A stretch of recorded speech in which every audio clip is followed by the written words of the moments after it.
Buenas noches, apreciados estudiantes. Hoy vamos a hablar de inferencia estadística. Bienvenidos.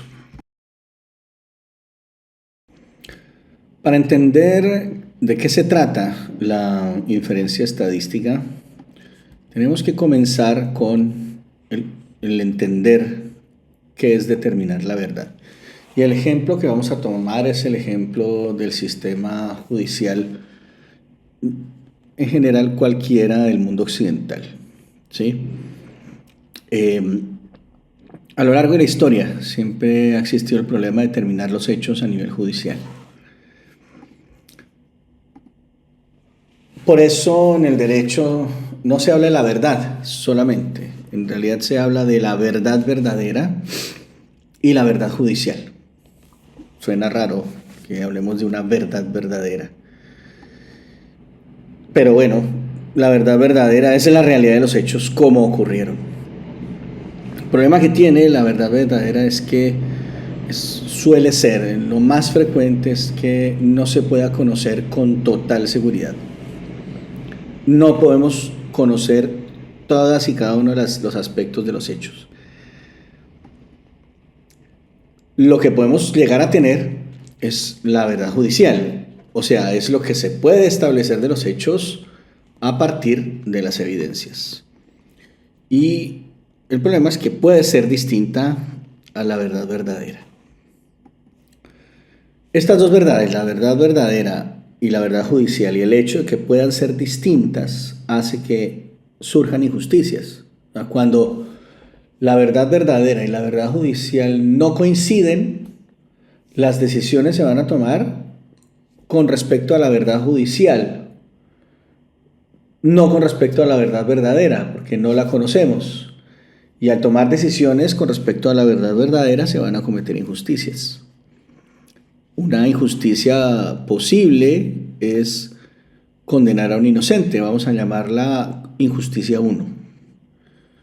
Otra injusticia que podemos cometer es la injusticia 2, que es absolver a un culpable. Y las sociedades siempre se han visto abocadas a minimizar, a reducir, a llevar al valor más pequeño posible alguna de estas dos injusticias. Y ahí viene otro problema. No se pueden minimizar al mismo tiempo. Si minimizamos por completo y le vamos a cero la probabilidad de condenar a un inocente, llegamos a leyes absolutamente laxas que van a absolver muchísimos culpables con tal de no condenar a un inocente. Y de la misma manera, si llevamos las leyes al nivel de que no quede ningún culpable absuelto, vamos a llevar a leyes que condenen a miles de inocentes con tal de no absolver a un culpable. Y el problema es qué es peor o qué es preferible. ¿Cuál es el menor de los males para una sociedad? Y la sociedad ha hecho muchos ensayos, por lo menos la sociedad occidental, a lo largo de la historia, y en muchas ocasiones ha decidido priorizar no cometer la injusticia 2 sobre la injusticia 1. Y de ahí son esos eventos históricos de cacerías de brujas y de persecuciones frenéticas, tratando de no permitir que sobreviva uno de los posibles culpables, ¿sí? Y después las consecuencias sociales de eso han sido muy duras y muy terribles para la sociedad.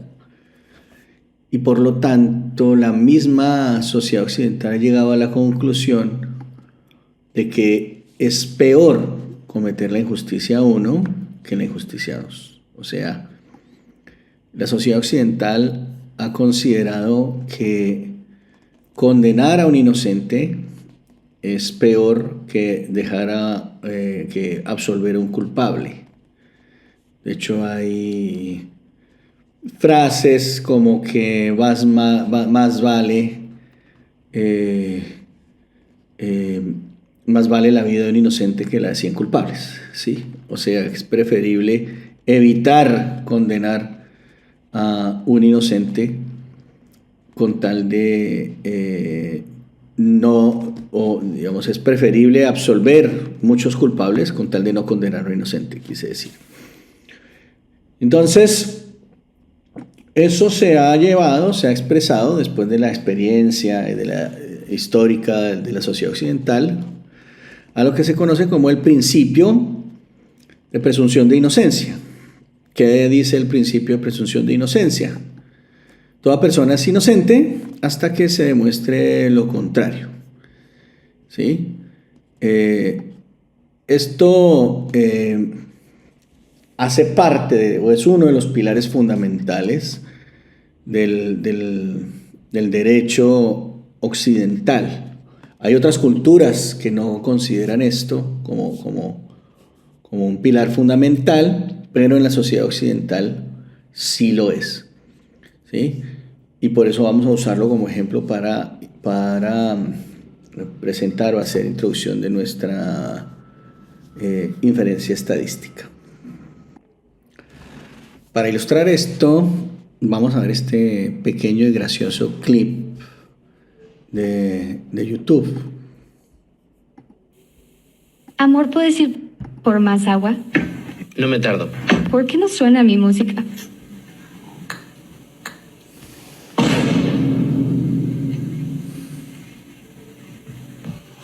Ok, entonces ya tenemos agua, tanque lleno, vámonos. ¿Me puedes llevar a mi casa? Ya no quiero ir al viaje. ¿Ahora qué pasó? 4 años de mi vida desperdiciados. Fuiste solo una pérdida de mi tiempo. No vales nada. Te dije que me habían engañado antes y tú me hiciste creer que tú no lo harías. Te quedas callado porque sabes que es verdad. ¿Quién es Morgan? ¿Quién es Morgan? Tienes el nombre grabado de una mujer que se llama Morgan en tu Bluetooth, así que sé que estuvo en este coche. Dime, habla. Quiero ver cómo explicas esta. Te escucho. Este es un carro rentado. Entonces supongo que Morgan fue la última persona que lo manejó.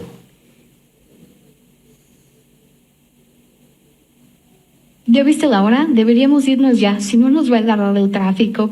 Si quieres yo manejo. Bueno, además de ser gracioso, el videoclip anterior nos muestra un pequeño proceso judicial, ¿sí?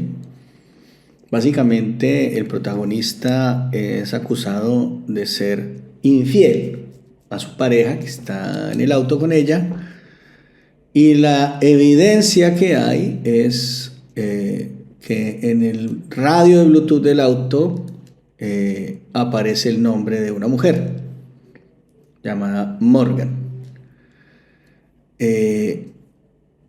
Ahí podemos encontrar varios elementos importantes, ¿sí? Fíjense cómo el conductor, el hombre en cuestión que ha sido acusado, lanza inmediatamente una nueva evidencia en el que dice, pero es que este auto es rentado, este auto no es mío. Mucha gente ha estado sentada en este auto antes que yo. ¿Sí? Entonces, inmediatamente la acusación se cae. La pregunta es ¿por qué se cae? ¿Acaso no es posible que el auto sea rentado y que de todas maneras él sí haya sido infiel y que la novia o la amante que tiene se llama Morgan? Posible sí es. Entonces, ¿cuál es el problema? ¿Qué es lo que hace que esta acusación se caiga? Y eso tiene que ver con la presunción de inocencia. O sea, ¿en qué consiste? ¿Cómo es este proceso que hace que la acusación contra esta persona simplemente no tenga lugar? ¿Sí? Entonces vamos a verlo a continuación. Entonces decimos que la presunción de inocencia dice que toda persona es inocente hasta que se demuestre. ¿Qué significa demostrar? Que se demuestre la culpabilidad. ¿Qué significa demostrar la culpabilidad? Entonces, en un tribunal, ante el juez se presentan evidencias de parte y parte, o evidencias y contraevidencias. Pero ¿cuál es el proceso que se sigue para determinar si se ha demostrado la culpabilidad o no? Fundamentalmente, lo que el juez determina es si, asumiendo la inocencia, es o no creíble que existan las evidencias que se presentan. ¿Sí? Por ejemplo, ¿por qué en el videoclip anterior el personaje, el acusado, se libra de la acusación? Cuando sabemos que es bien posible que sí sea infiel y que sí tenga una novia que se llame Morgan y que sí esa Morgan haya manipulado el radio y que haya dejado su nombre ahí, aún así la acusación simplemente se cae. ¿Por qué? Porque el hecho de que el auto sea rentado hace creíble que la evidencia de un auto, de un nombre de una mujer en un auto exista asumiendo que él es inocente. O sea, si no tenemos el elemento de que el auto es rentado, la probabilidad de que el nombre de una mujer aparezca en el radio del vehículo que conduce este señor es prácticamente nula, a menos que rechacemos la inocencia, ¿sí?, de este señor, ¿sí?, y aceptemos la culpabilidad, en lo cual hace que la probabilidad de que ese radio tenga ese nombre de esa mujer sea muchísimo más alta. Entonces fíjense cómo juega ahí, sin que nos demos cuenta, el hecho de que estamos asumiendo que la persona es inocente. Si asumiendo que la persona es inocente, la probabilidad de las evidencias es muy baja. O sea, si este auto no fuera rentado y asumiéramos que él no es infiel, es muy difícil explicar cómo una mujer pone su nombre en un radio de ese vehículo. ¿Sí? Si asumimos que ese auto no es de él, o sea, perdón, que ese auto no es rentado, sino que es un auto de su propiedad. O sea, ¿cómo explicamos que una mujer diferente a su esposa o a su novia haya entrado en ese auto y haya tenido la confianza suficiente para modificar la configuración del radio? ¿Sí? Entonces,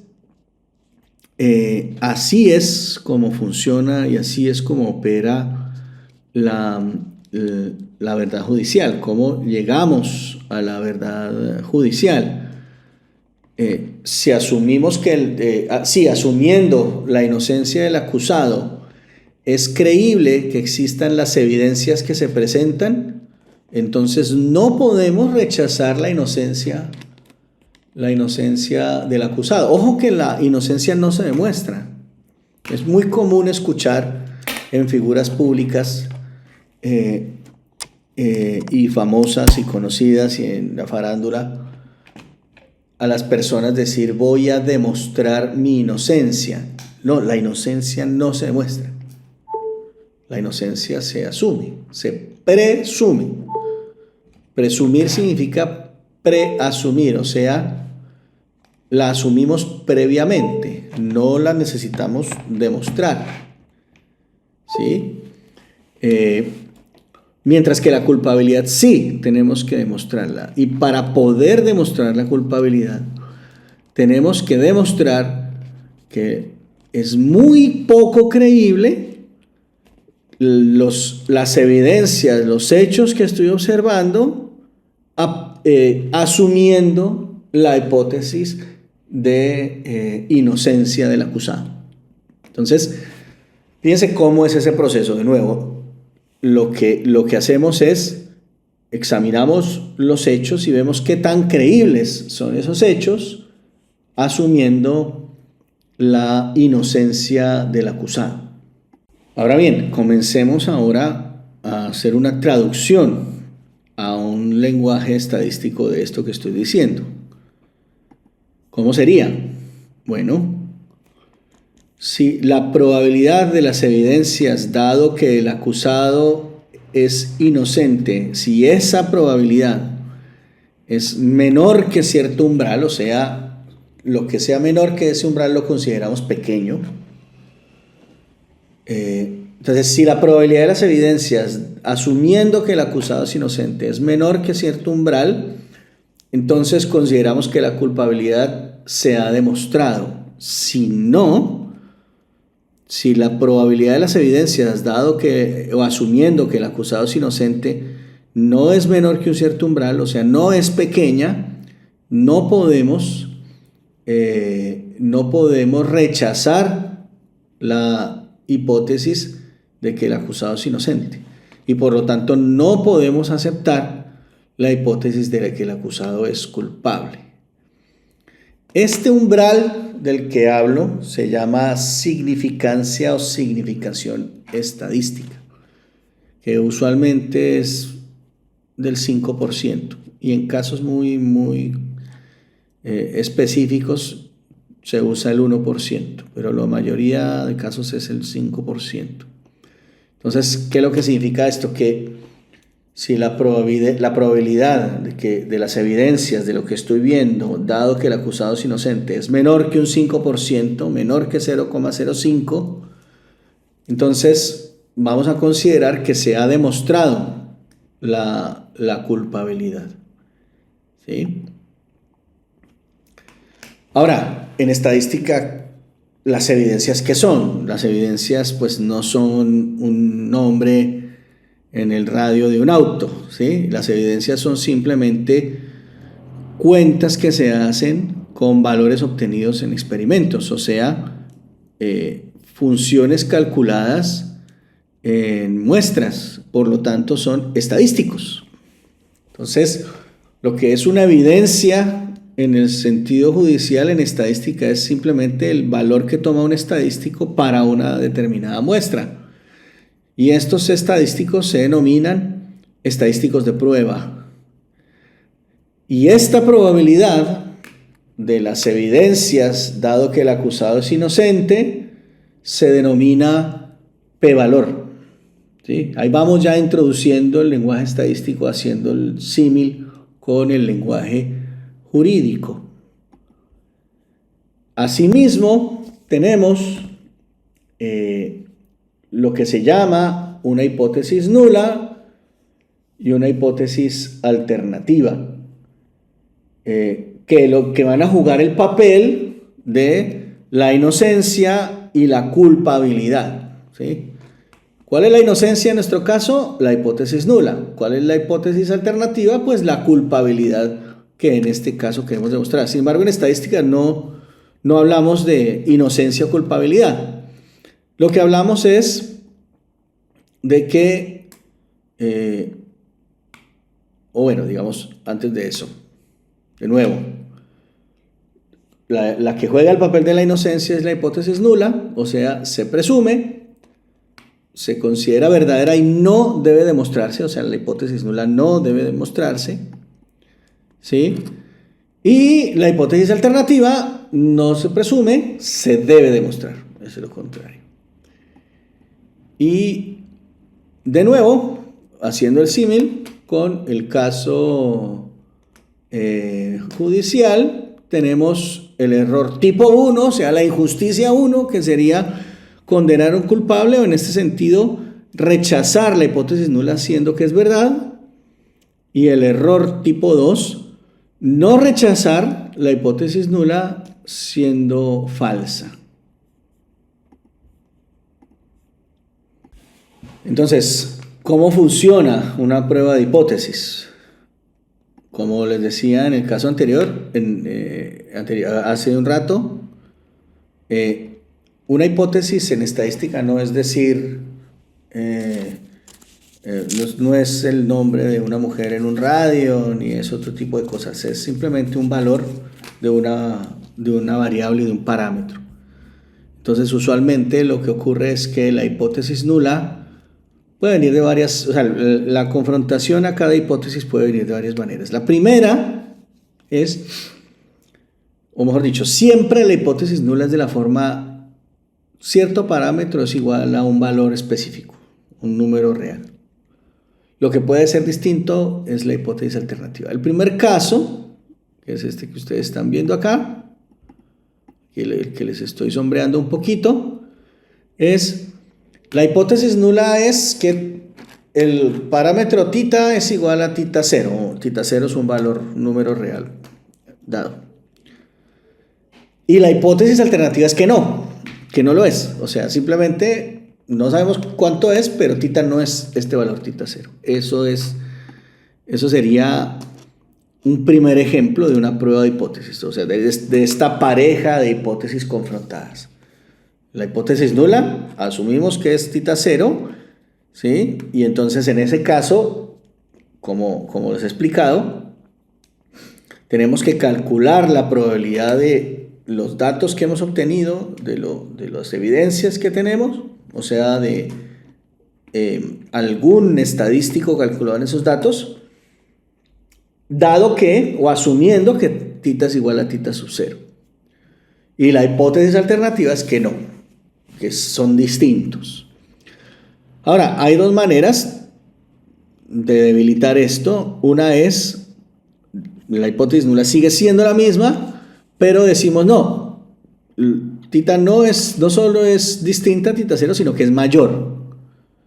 ¿Sí? O podemos decir no, tita no solo es distinta de tita 0, sino que es menor. ¿Sí? Entonces, la primera es esta de acá, es lo que se llama una prueba bilateral o de dos colas. Ojo que acá lo bilateral o lo unilateral está relacionado con los intervalos de confianza que vimos anteriormente. Pero bueno, tanto esta de acá como esta de acá son unilaterales o de una cola. Entonces, tanto en el caso de una prueba bilateral como de una unilateral, lo que se hace es calcular un estadístico de prueba con base en los datos experimentales, ¿sí? Y a partir de ello calcular la probabilidad de que ese mismo estadístico en general sea mayor que este valor, asumiendo la hipótesis nula. Entonces, de nuevo, si ese valor P es menor que el umbral, o sea que la significancia, se rechaza H0. Si no logra ser menor que ese umbral, se acepta la hipótesis nula y no se rechaza, y por lo tanto no se acepta la hipótesis alternativa. Bueno, vamos a ver entonces algunos ejercicios para ver cómo se aplica esto. Y van a ver ustedes que hay una relación entre las pruebas de hipótesis y los intervalos de confianza. Por ejemplo, vamos a hacer una prueba sobre la media con varianza conocida. ¿Sí? Entonces, ¿qué va a pasar? Que nuestra hipótesis nula va a ser de la forma mu igual a mu sub 0, mientras que nuestra hipótesis alternativa será mu distinto a mu sub 0.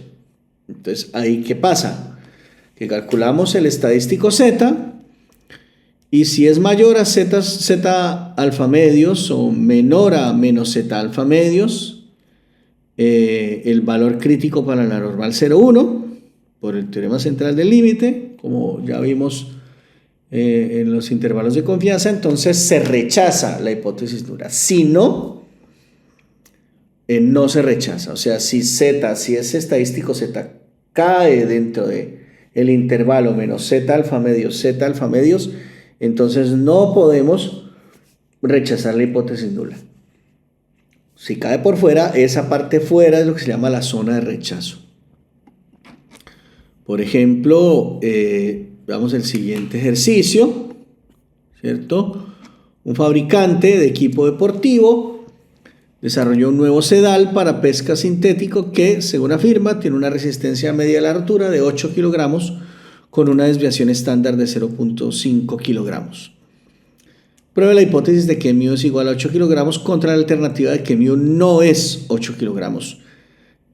Si se prueba una muestra aleatoria de 5 sedales y se encuentra que tienen una resistencia media a la rotura de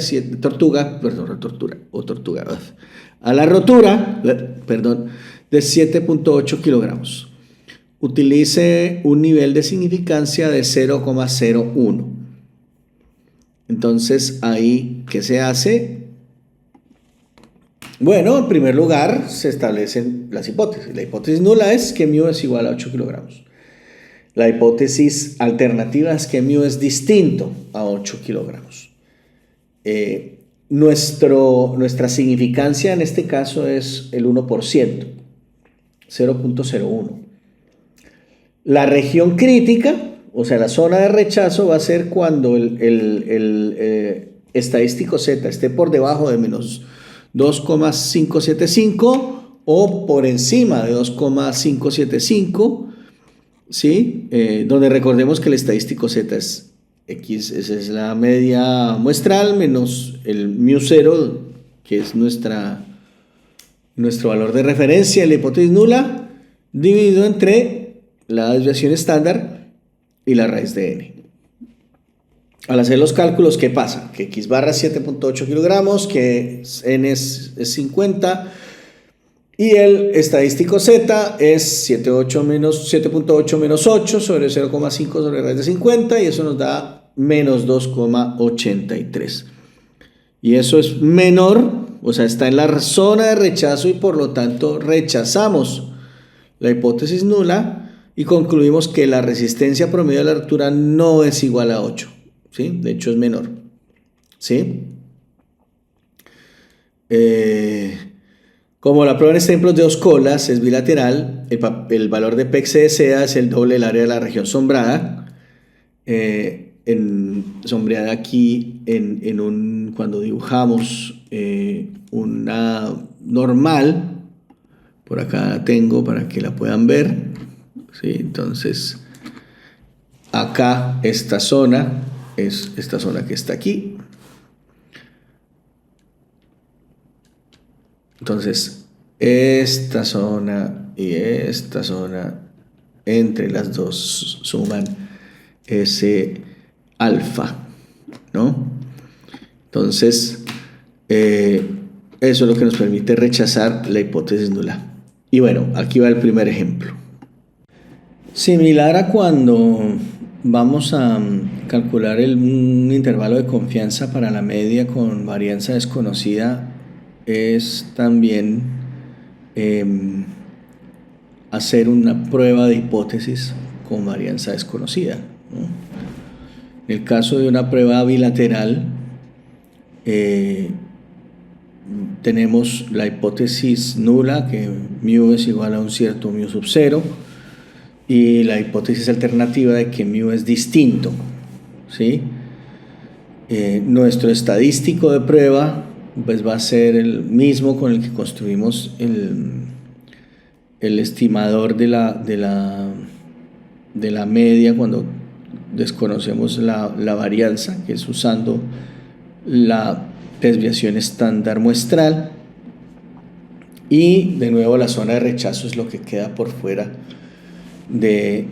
o sea, lo que está o menor a menos t alfa medios con n menos 1 grados de libertad, acordémonos que eso se distribuye t student, o está por encima de t alfa medios con n menos 1 grados de libertad. Por ejemplo, acá en este caso un ejercicio es el Edison Electric Institute publica cifras del número de kilowatts hora que gastan anualmente varios aparatos electrodomésticos. Se afirma que una aspiradora gasta un promedio de 46 kilovatios hora al año. Si una muestra aleatoria de 12 hogares que se incluye en un estudio planeado indica que las aspiradoras gastan un promedio de 42 kilovatios hora al año con una desviación estándar de 11.9 kilovatios hora, Esto sugiere que las aspiradoras gastan en promedio menos de 46 kilovatios hora al año a un nivel de significancia de 0,05. Suponga que la población de kilovatios hora es normal. Entonces, acá de nuevo están los pasos, ¿sí? Pero la hipótesis nula es que mu es igual a 46 kilovatios hora. La hipótesis alternativa, fíjense que acá, esta hipótesis, aquí nos está hablando de una prueba unilateral, ¿no? Entonces, la región crítica ya no es el T sub alfa medios, con n-1 grado de libertad, sino menos T sub alfa, con n-1 grados de libertad. ¿Sí? Entonces acá la región crítica va a ser T menor que menos 1.796 con 11 grados de libertad. ¿Sí? Entonces ya simplemente se hace la cuenta y se verifica si es o no. Entonces resulta que no, menos 1.16 no es menor que menos 1.796, por lo tanto no se puede rechazar la hipótesis nula y no podemos decir que las aspiradoras domésticas gastan menos de 46 kilovatios hora, ¿no? Este es un ejemplo para este caso. Otro ejercicio muy interesante es cuando comparamos dos medias. De hecho, cuando comparamos la diferencia entre dos medias, ¿no? Usualmente lo que hacemos, por ejemplo, si nuestra hipótesis nula es que μ1 es igual a μ2, en general lo que hacemos es μ1 menos μ2 igual a un d sub 0, ¿sí? Y luego la hipótesis alternativa es que μ1 menos μ2 es distinto a d sub 0. En el caso de que preguntamos si son iguales o no, d sub 0 es 0. Entonces acá es también una prueba tipo test student, pero ahí lo que ponemos es la diferencia entre las dos medias muestrales y le restamos de sub 0 la diferencia esperada, y abajo tenemos una varianza muestral modificada, ¿sí? Que es S1 cuadrado por N1 menos 1 más S2 cuadrado por N2 menos 1 dividido todo entre N1 más N2 menos 2. Esa varianza muestral modificada se multiplica por la raíz de 1 sobre N1 más 1 sobre N2. Entonces, de nuevo, la región de rechazo es o por debajo de menos T alfa medios, o si tenemos una unilateral sería menos T alfa, con N1 más N2 menos 2 grados de libertad, ¿sí? O si queda por encima de T alfa medios con N1 más N2 menos 2 grados de libertad, o en caso de una prueba unilateral superior, sería T sub alfa, ¿no? Entonces veamos un ejemplo con esto. Se llevó a cabo un experimento para comparar el desgaste por abrasivos de dos diferentes materiales laminados. Se probaron 12 piezas del material 1, exponiendo cada pieza a una máquina para medir el desgaste. Se probaron 10 piezas del material 2 de manera similar. Entonces tenemos 12 piezas del material 1, N1 es igual a 12. Tenemos 10 piezas del material 2, N2 es igual a 10. En cada caso se observó la profundidad del desgaste. Las muestras del material 1 revelaron un desgaste promedio de 85 unidades con una desviación estándar muestral de 4, en tanto que las muestras del material 2 revelaron un promedio de 81 y una desviación estándar muestral de 5. Podríamos concluir a un nivel de significancia de 0,05 que el desgaste abrasivo del material 1 excede al del material 2 en más de 2 unidades. Supongo que las poblaciones son aproximadamente normales con varianzas iguales. Entonces acá de nuevo fíjense, la diferencia es igual a 2, es la hipótesis nula. O sea, el de 0 es 2 y la diferencia es mayor que 2, o sea, aquí estamos en una prueba unilateral superior. Entonces alfa es 0,05, de nuevo la región crítica esté mayor que o sea, el punto crítico es 1,725, que es el punto crítico del test student, con 12 más 10, 22 menos 2, 20 grados de libertad, ¿sí? Entonces acá están las cuentas, como ustedes las pueden ver, quién es S sub P, cuánto da todo el estadístico de prueba, y da 1.04, no alcanza a estar por encima. Entonces, de nuevo, no se puede rechazar la hipótesis nula, porque no es, el p-valor no es lo suficientemente bajo. Fíjense que aquí el p-valor nos da un 16%, o sea, hay 16% de probabilidad de que, asumiendo la hipótesis nula, obtengamos estos datos experimentales. Entonces, eso no es estadísticamente significativo, no podemos rechazar estadísticamente la hipótesis nula. Entonces, este es otro ejemplo interesante. Acá pueden ver ustedes una tabla con distintos casos y las distintas regiones críticas, para que ustedes puedan, en un ejercicio o en alguna situación, puedan consultar. Entonces, pueden acá revisar en estos distintos casos. La última prueba sobre la igualdad de dos medias nos hace pensar en el siguiente problema. ¿Qué pasa si yo tengo n grupos, ¿sí? Y tengo n medias por los grupos? Hay manera de probar como hipótesis nula que m1 igual a mu2.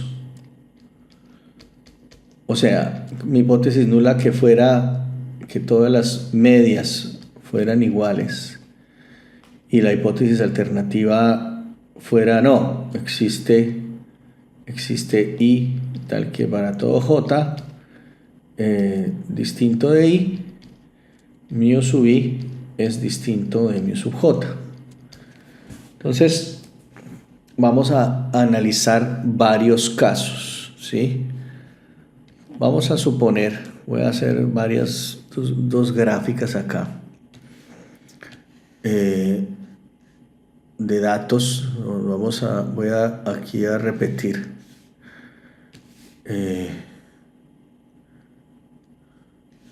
Aquí voy a trazar. Hoy no.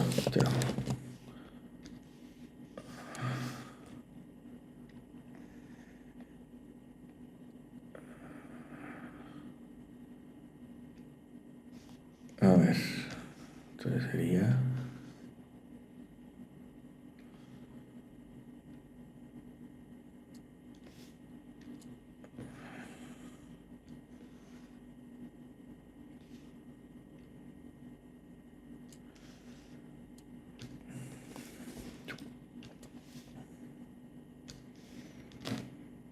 Entonces voy a proponer dos casos, ¿no?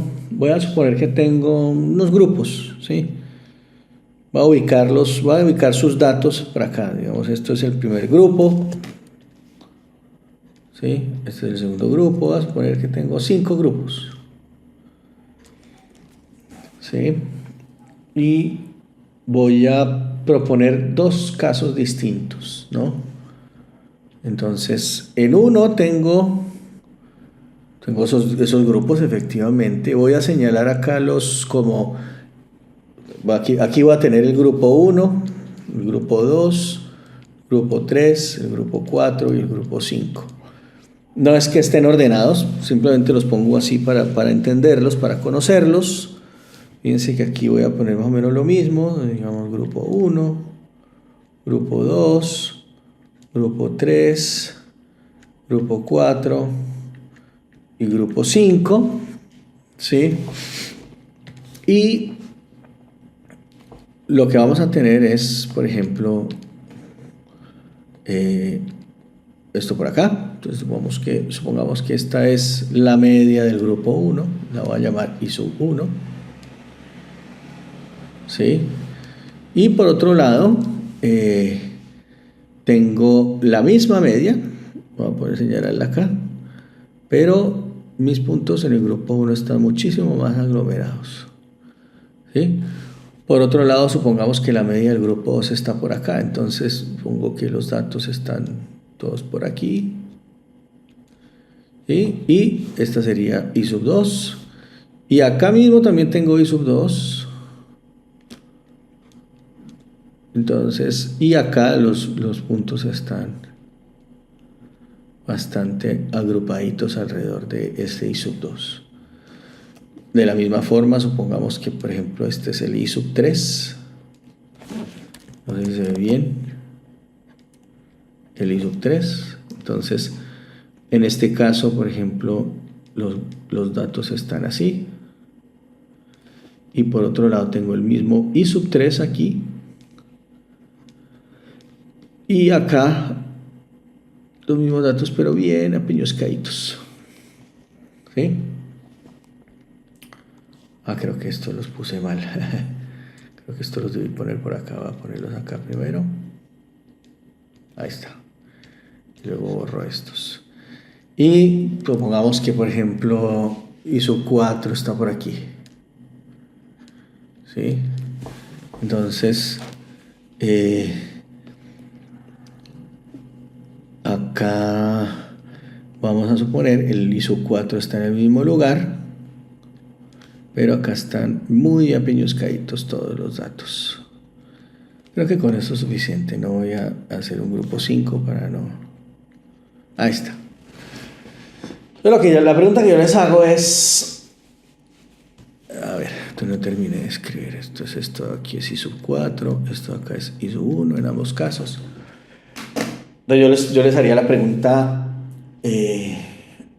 pausen el video y díganme en cuál de los dos grupos es más creíble que hay una diferencia en las medias muestrales I sub 1, I sub 2, I sub 3, I sub 4.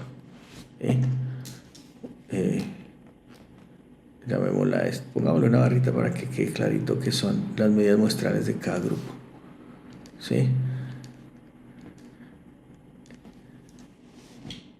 Muy bien. Entonces, supongo que lo habrán pausado un momento y se habrán puesto a pensar, y si es así, imagino que para ustedes estará claro que esto de aquí, ¿sí? Esto de acá es más creíble, o sea, me da más motivos para pensar que las medias de cada grupo son efectivamente por lo menos una distinta a las demás, y que en el caso de la izquierda puede haber ocurrido por azar. Pero que aquí no puse los datos de I sub 4, tuve que haberlos puesto, hombre.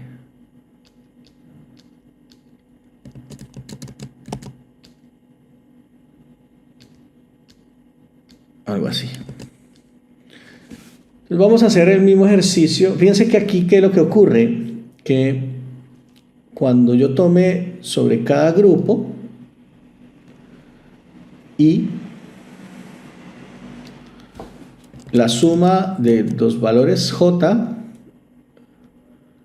la suma de X y J menos, perdón, los llamé I, ¿no? Entonces vamos a hacer los I sub IJ menos I barra sub I al cuadrado. Esto va a ser pequeño. Este valor va a ser pequeño. Mejor lo escribo acá abajo. O sea, eso es lo que se llamaría la varianza intragrupos. O sea, este menos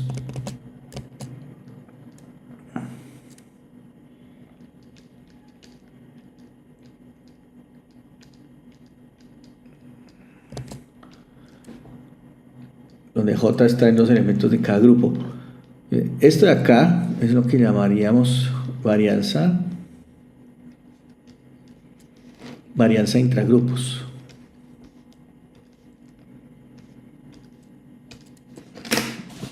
Varianza intragrupos. ¿Sí? Y ahora vamos a hacer el mismo ejercicio.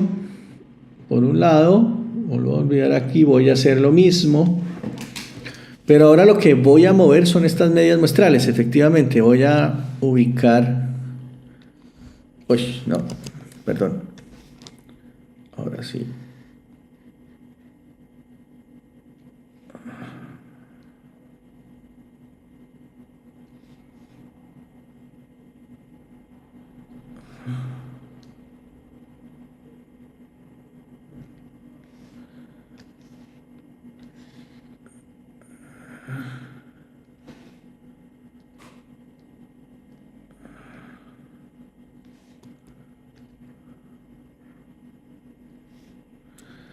Entonces ahora lo mismo, voy a poner 1, 2, 3, 4 grupos. Pero ahora voy a señalar las medias mucho más cerquita. O sea, fíjense, aquí voy a poner, esta va a ser la media de toda la población. Llamaríamos I subbarra. Entonces la voy a poner exactamente igual. Esto sería I subbarra. Pero ahora el I sub 3 va a estar por acá cerquita, ¿sí? El I sub 2 va a estar acá cerquita también. El I sub 4 va a estar acá mucho más cerquita. Y el I sub 1 también va a estar aquí cerquita. Y entonces, ¿qué voy a hacer yo? Hago lo mismo, básicamente, pero acá... Ah, no, espera. Este es 1, el 2 está como por acá. El 3 está por aquí. Y este 4 está por acá. Entonces, de nuevo, la pregunta viene siendo, ¿en cuál de esos dos casos es más creíble que las medias poblacionales son realmente diferentes y no por azar? Entonces, fíjense que aquí ahora lo que es menos creíble es esto que está aquí, ¿no? O sea, esto es lo menos creíble, ¿sí? Y acá lo que realmente pasa es que lo que se hace grande es este otro valor, que sería la suma de el I barra de cada grupo menos el I barra global. Y esto sería, esto es lo que se llama la varianza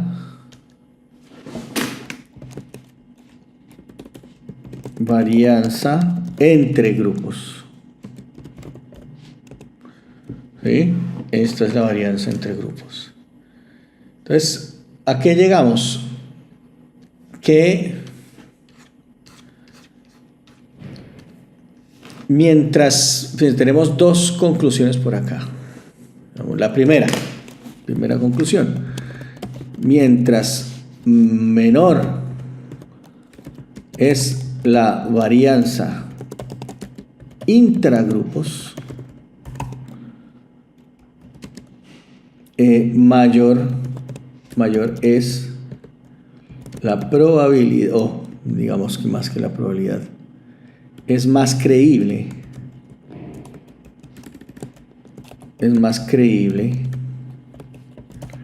que al menos una media grupal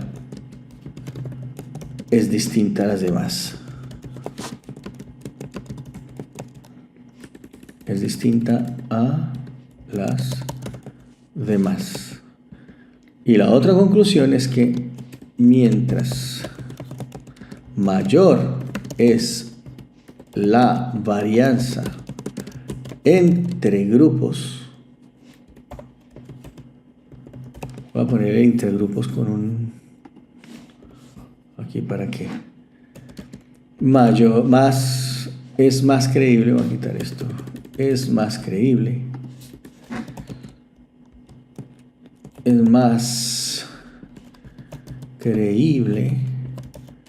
que al menos una media grupal es distinta a las demás.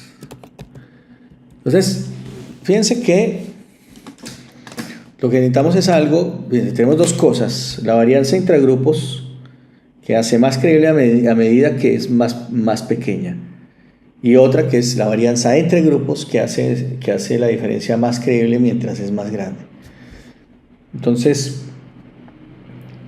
¿qué cosa aumenta cuando un número aumenta y cuando otro disminuye? Pues el cociente. Entonces, acá lo que ocurre es que, fíjense que de alguna forma tenemos que dividir la varianza entre grupos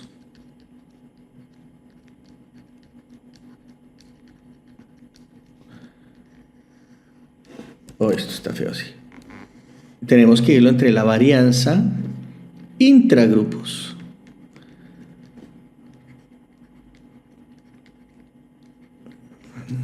¿Sí?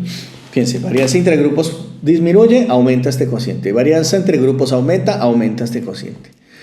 Bueno, esto, fíjense que son dos varianzas, da lugar precisamente a lo que se conoce como el análisis de varianza, o en inglés, Analysis of Variance, ANOVA, que es esto que está acá, ¿no? Básicamente, nosotros tenemos esta, digamos, varianza general, y a lo que llegamos es a un coeficiente, o sea, lo que se denomina T en este cuadrito es la varianza entre grupos. Lo que está abajo como E es la varianza intragrupos, y el cociente va a ser nuestro estadístico de prueba. Y habíamos visto en el video pasado que eso se disminuye como una F de Fisher. Entonces, ahí es el origen de la prueba de ANOVA. En el campus tienen un ejemplo resuelto de cómo usar ANOVA para una prueba de hipótesis. Entonces, el problema es que se quiere estudiar el efecto de distintas dosis de un medicamento para combatir los parásitos de peces criados en acuicultura. Para ello se tomaron 60 peces al azar y se dividieron en 5 grupos de 12 individuos cada uno. El primer grupo no fue medicado, pero a los restantes se les suministró el medicamento en dosis crecientes. Tras una semana de tratamiento, se contabilizaron los parásitos existentes en cada individuo, obteniendo los resultados siguientes. Entonces, un grupo de control al que no se le aplica medicamento, luego un grupo al que se le aplican 25 miligramos, 50, 100, 125, ¿sí? Y acá está el planteamiento de la hipótesis. Entonces, este es el estadístico de prueba de la ANOVA, perdón. Acá, bueno, hay una cosa que no voy a tratar, que es básicamente las condiciones que necesita ANOVA. ANOVA necesita independencia de los valores observados, normalidad en los datos, homogeneidad de las varianzas. No voy a entrar a eso en este curso, pero si alguien lo quiere ver, aquí está y se explica cómo se encuentra que sí se cumplen las condiciones.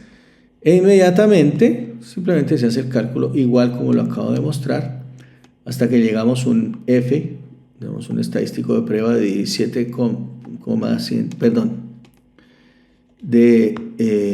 esto es 17.000 esto es un punto decimal, entonces sí es 17,575, que nos da lugar a un p-valor de 0,01, que es menor que la significancia, y por lo tanto se rechaza la hipótesis nula. ¿Que cuál era la hipótesis nula? Pues que todas el promedio de los parásitos era el mismo en todos los grupos. Entonces se acepta la hipótesis nula de que no, que decíamos que el medicamento efectivamente sí marca diferencias, y si los grupos son distintos, al menos uno es distinto. Una prueba ANOVA no me va a dar No voy a decir cuál es el mejor, pero a partir de ahí nosotros podemos sacar otro tipo de conclusiones. Mira, aquí está la representación gráfica. Esto es una distribución F. Entonces, acá está un ejemplo práctico de cómo utilizar ANOVA. Bueno, y finalmente vamos a hablar de otra prueba muy útil, muy importante, que es la prueba de independencia G cuadrado. ¿Sí? Esta sirve para variables categóricas. Entonces, ¿cómo funciona? Pues vamos a hacerlo primero con un ejemplo. En una encuesta electoral realizada a 500 personas, se obtuvo la siguiente distribución en función de sus edades e intención de voto. Entonces, el partido A, B, C y D, y los grupos de edad de 18 a 35, 35 a 50 y 50 o más. Entonces, ahí ustedes ven los grupos. Por ejemplo, 10 personas de edades entre 18 y 35 votaron por el partido A, 70 personas entre 35 y 50 votaron por el partido B, y 15 de 50 o más edad votaron por el partido D, por ejemplo. Entonces, la pregunta es, ¿la edad como variable categórica es dependiente o independiente del partido? Entonces, ¿qué es lo que ocurre? Lo que hacemos es determinar si son independientes o no por medio de una tabla de contingencia. ¿Sí? Entonces, lo que vamos a hacer es sumar por fila y por columna. Entonces nos está diciendo que en la encuesta 100 personas están entre 18 y 35, 200 personas están entre 35 y 50, 200 están de 50 años o más, para un total de 500. Por otro lado, al partido A le votan 110 personas, al partido B 175, al partido C 140 y al partido D 75. Entonces, ¿cuál es el principio? Si estos fueran independientes, lo que habría que tomar es la probabilidad de pertenecer a los grupos etarios, por un lado, y multiplicar cada probabilidad de esas por la probabilidad de pertenecer a un partido de esos, y con eso podríamos llenar esta misma tabla. Y entonces, ¿qué obtendríamos? Tendríamos que el valor esperado de los números de votos del grupo de 18 a 35 para el partido A sería 22, entre 35 y 50 para el partido A sería 44, de 50 o más para el partido A sería 44 también, ¿sí?